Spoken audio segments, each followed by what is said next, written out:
Hey everybody, this is Steven Butler. I'm going to do a little inking video for you. Got a couple of pieces here. They're both commissions that I'm working on for two different people.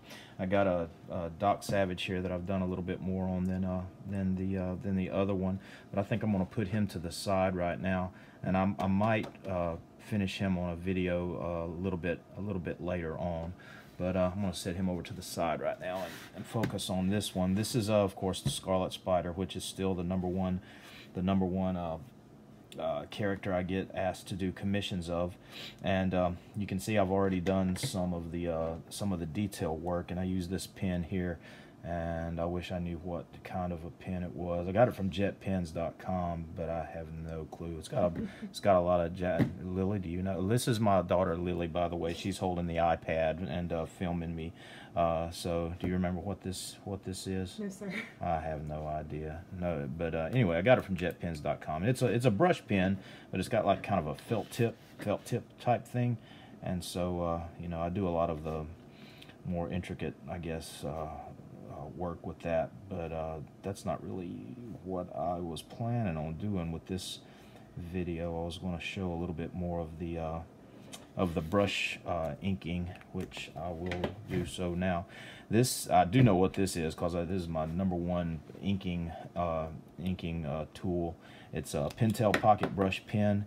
It has cartridges inside it of ink, and got it from JetPens as well. I've had this thing for about 5 or 6 years now, and when I found out about it and tried it out, I said, wow, this is awesome. I don't have to dip anymore, and I've pretty much used it for everything that I do. So I'm just going to straight up start inking this stuff, and I'll be talking about it a little bit while I'm doing it.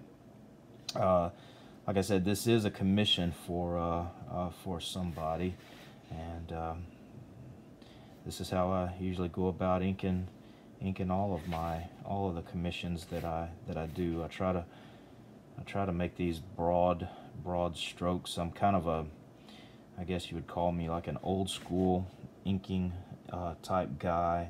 Mm-hmm. Really grew up liking the guys like Joe Sinnott that inked a lot of Jack Kirby on the Fantastic Four, and I think he's still working. The guy's like 80, pushing 90 maybe, if not over 90. I think he still inks the Spider-Man newspaper strip, and he hasn't lost he hasn't lost a bit of his ability. I'm sorry, I'm from the South. We say lick, and down yonder a 4-piece, that kind of thing. But anyway, this is pretty much how I do all of my inking for you guys that have ordered commissions for me. They're all done pretty much the same way.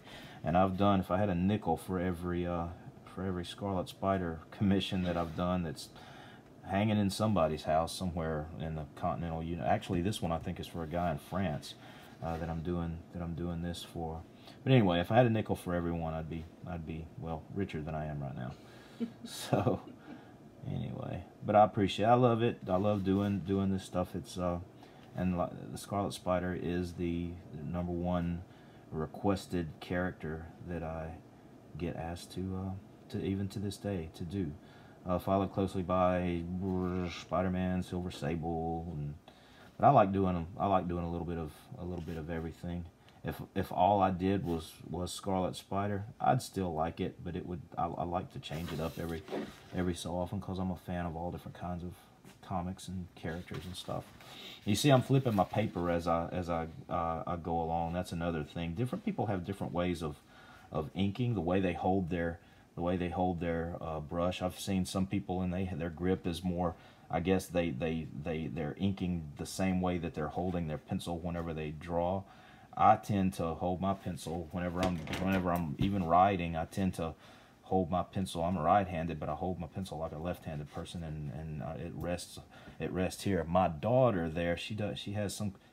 Don't you hold your pencil like this? You put it in the grip like this, but whatever. Everybody has a different way of doing that, of holding their pen. And so whenever I'm inking, I'm usually I call it stroking up, instead of stroking down, I don't do a lot of this type of motion.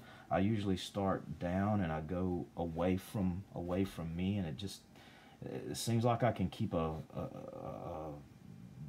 cleaner line, a more smooth. That's the word I'm looking for. I can keep a more smooth line, and it's easier to do things like this, where it's we call it feathering, where you're creating like a rounded edge on something, but it's a softer edge than something that's like a hard. It's not a hard line. It's more of a soft edge. You used to see that a lot in comics, and gosh, I'm trying to think of who originated that. Probably the early comic strip guys like Alex Raymond and Hal Foster. I know both utilized that technique in the Prince Valiant and Flash Gordon comic strips, and then it was just kind of adopted by comic book artists and used. That guy that I mentioned earlier, Joe Sennett, man, he still is the very master of laying down this type of line. So yeah, I studied him quite a bit, but I also studied as many of the old school masters as I could. Modern comic artists seems to me like a lot of them rely real heavily on the colorists to make the choices with shading and stuff. And there's nothing wrong with that. It just gives a different look to the finished product. But I guess I'm known as like an old school type of artist. So pretty much I am, because I am old. I'm getting my creaking joints remind me every day. So pretty much everything that you see that I do is reflected of that, and I found that there's a market for that, out there, and it's not being that need for that old school type of look to comic book art is not really being filled by most of the stuff being put out by the mainstream comics anymore. So it's helped guys like me when I'm doing commissions like this, because there's just a need for this type of a demand, I guess, not so much a need, a demand for this type of thing out there. And so, hey, I'm not going to argue with it. I'm just gonna kind of roll with it, and just have a blast doing it. And so you can see as I'm talking, and no, I don't usually talk whenever I'm inking this type of thing. I'm usually going over, and I'm not even thinking about what I'm doing so much. This is more like muscle memory than anything. In my mind, I'm usually thinking about what my next project is gonna be. I'm thinking about my own storylines, my own scenarios of stuff that may one day get published, may never get published, who knows. But it's just this is not something I'm like really concentrating heavily on while I'm doing it, because I've done it so much. I know that my light source is coming this way, and so I'm just kind of adhering to those rules. I'm not even, you can tell the way I penciled this, and I'll do a penciling video later on to kind of show you my process for doing that. But even the penciling is not what we call tight. It's a kind of a loose, kind of more like a layout. And I'm just going in and laying the shadows and the dark places in as I ink. I'm basically drawing with the brush, basically. And if I was drawing this same image for somebody else to ink, I probably would go back and refine it more and make it more finished, so the inker would not have as much of a question as to what line went where or whatever, or I would be getting calls from said inker like, hey, you didn't finish this piece, hey, what are they paying you for, that kind of a thing. But whenever you're doing it, whenever you're inking yourself, you can, hey, it's fun to do it this way, but it also cuts your time in half whenever you got a deadline or you want to get something done, because you got 1,500 other things you've got to do, and I usually do. I I just go from one of these things to another. And I just got through mailing off a piece that I did last week. So there's that ever-present workflow that seems to be taking place in the commission realm. And commissions isn't the only thing that I do, but they're probably some of my favorite things to do and most fun things to do, because the subject matter is so wide and varied that I really enjoy doing it all. That leg is pretty much done. I'll go back and add a few more pieces like striations of the muscles and things like that. This is bothering me, and I don't know why, but I'm gonna fill this in. This is like solving visual problems as you're working, as you go along. I'm working a little bit more here. But that was all done with brush, and I'll even go back if I see something that might need a little bit more weight on it. I'll add a little bit of weight. You see, I generally tend to put the thicker lines on the underneath, because especially if the light is shining down on top of it, your shadowed areas, of course, are going to be down below. But even if the thing didn't have a shadow, I would still put the thicker line underneath, away from the light source, because it shows weight, and it also gives a form of being more shadowed without it really being shadowed. I don't know if I'm making any sense, but it looks good whenever you do it that way. Maybe I should have said that from the start. Makes sense. Anyway, and so I just like the leg, I go about every piece, especially if it's like his suit is made out of the same fabric, so I've got to treat every piece that is part of that suit in the same way. And it's it's the skin tight thing, so it's got to show off his physique, his muscles, or whatever. So that's how we do this. That's how we do this stuff and make our decisions on where to put the line weights and the shapes, blocking your shapes out, just like I did that. But I left a little line around it. Why? I don't know. It looks cool. Plus, you can also say, hey, he's got maybe a little bit of ambient light is showing underneath the piece. But the truth is, it's just to separate this one shape from this shape down here, because I know this is going to be dark down here, and if I made it all black, you would just have one blob there, and I need to create some sort of a mass, of something that has mass and weight, and you do that just by, whenever you're doing a black and white drawing like this, you just play around with your shapes and your shadows and stuff. And cross your fingers and hope it works.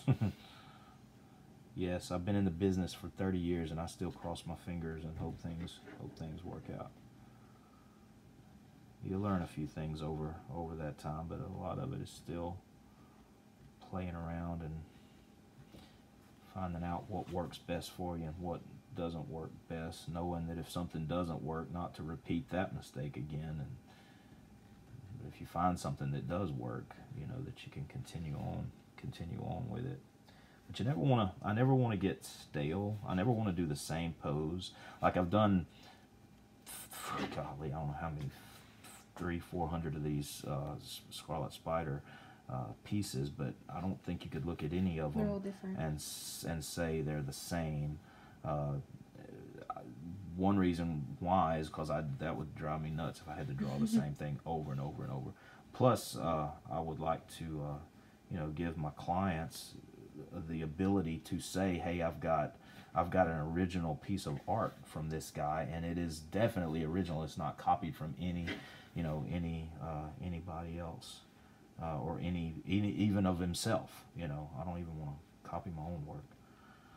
Now I have done like cover recreations and stuff where the client specifically asked to have as exact of a copy as I can make of said cover, but quite frankly, I enjoy doing the just stuff that you just make up